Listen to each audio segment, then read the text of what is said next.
All right. I'm Tristan, and this is Tobacco in China. So to start with tobacco in China, I'm going to start with a brief introduction to the pre-Chinese origins of the plant. So as many of you are probably aware, tobacco did start as mainly an American plant, though some varieties of the Nicotiana species do become native to Australia. And it was used by the Native Americans for a variety of spiritual and medical purposes, first being discovered by Columbus in 1492.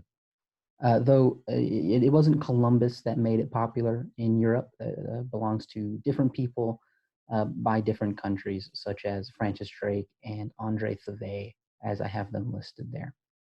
Though it did become popular in Europe eventually for a variety of different reasons, not only because it is nicotine, so it is addicting, but it also had quite an exotic nature and interesting, an interest to Europeans, and it was believed to have medicinal purposes as well, such as curing bad breath, disinfecting the air, and relieving headaches. So the first reference to to tobacco in China was in 1611, though we can obviously presume that it was around before then for at least a couple of years. We can also presume that it was brought by merchants or missionaries, though we can't know for certain because the first reference is just kind of in someone's journal. It doesn't. It's not a historical text of any kind. And we also know that early on, the Ming, because it did arrive in the late years of the Ming dynasty, the Ming weren't big fans of tobacco, which, funnily enough, they shared with their European counterparts, who initially did not like uh, having tobacco on the open markets.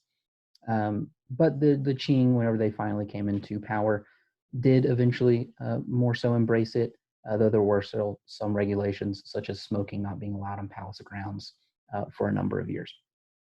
And here we do have a little image of made by the Jesuits depicting their time in China, as you can tell from the clothing choices here. And these are our Jesuits. Now we get to what I'm going to call the Great Tobacco Divide, which is a dividing in the economic uh, kind of processes behind North American / European tobacco and Chinese tobacco. Um, because it did become big in both places for similar reasons. The Chinese did believe tobacco to be a great recreational activity, and just like their European counterparts, they did not see it to be harmful. They thought it was probably medicinal, but even if it wasn't that, it was fun. It was nice to be able to smoke or to use snuff, which was quite popular at the time, which is just powdered tobacco. And here we have a Newman's Best advertisement for brand of tobacco. So here's the Nicotiana empires, which is just my fun way of referring to the European empires that started the global sale of tobacco. Because one of the key features underlying North American tobacco was the imperial project. It was mercantilism and colonialism. It was this constant need for the opening of new markets and the conquering of already existing markets. And as such, tobacco was grown not just for colonial use, but also for the metropoles, for the home countries, and wherever else they could sell it. And as such, it was a huge cash crop, meaning it took on a plantation style. You would grow as much as you could on any given plot of land, just constantly. And because of that, and the need to bring down production costs, slavery was heavily tied into the production of tobacco. And so tobacco actually helped kind of pioneer the plantation system alongside sugar and later cotton, and was in fact one of the earliest, if not the earliest, cash crop grown in the English colonies that later became the United States. And so, despite the fact that early on European powers did not like tobacco in their borders, the same as the Ming, it was eventually decided that trying to regulate it was futile, And so many sovereigns decided to take a more practical and more profitable approach, which was the heavy regulation of tobacco by royal monopolies. So you could not necessarily grow it in domestic production, aside from certain small European nations, and instead it was given out to personal interests and private persons to grow instead. Meanwhile, in China, the Chinese tobacco trade was almost entirely domestic. There were no royal monopolies. There were no great, big old plantations. There was no slavery. This wasn't an imperially fueled project. This wasn't a mercantile project. There was no need to continuously drive up profits for some corporate entity or for the emperor. It just wasn't the points of tobacco in China. It was grown for domestic demand, and it was grown mainly on family-owned plots of land, so relatively small farms growing just to meet local demand. But that is not to say that domestic demand wasn't, fairly high, because it was, and you can see that in the production of snuff bottles, which became increasingly popular as the years went on, post introduction of tobacco.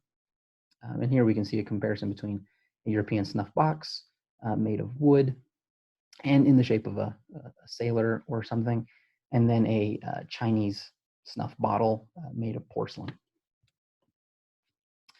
And the later impacts of this trade is that China actually developed a relatively robust economy around the growing of tobacco. Initially it was just domestic, but their interest in tobacco did not dim as the years went on. They continued to grow tobacco, and they continued to grow more and more of it. And as emperors such as Kangxi or his son Yongzheng took interest in things such as snuff bottles, which were originally given as a gift to Kangxi, it just grew. As the ruling family took interest in it, as aristocrats took interest in it, as well as the common people, it just became more and more popular. And so, as we see in this WHO World Health Organization infographic, which is fairly outdated, is from 2001, but the numbers, the trends have stayed relatively the same. China has actually been the leading producer of tobacco for a long time now, and they are one of, if not the leading consumer of tobacco as well, whether it be the form of cigarettes or other forms. They are huge on it, and it does help them make a fair bit of profit every single year.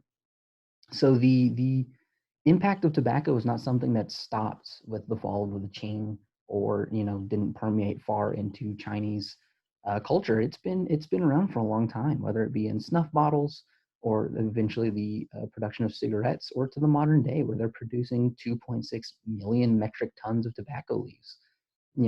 Several times the second place producer.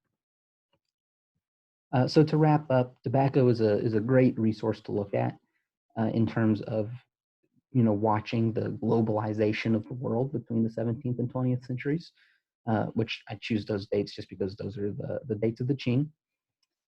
And it also shows the ability of the Chinese, or maybe even other powers, to embrace change and new modes of production outside the dependence of European models, which we see from the lack of slavery and lack of plantation systems in the Chinese model.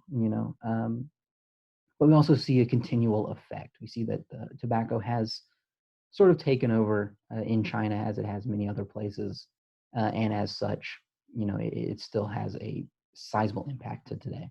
And then just for fun, I've included some pictures of two sets of third grade grandparents who all grew tobacco here in the United States.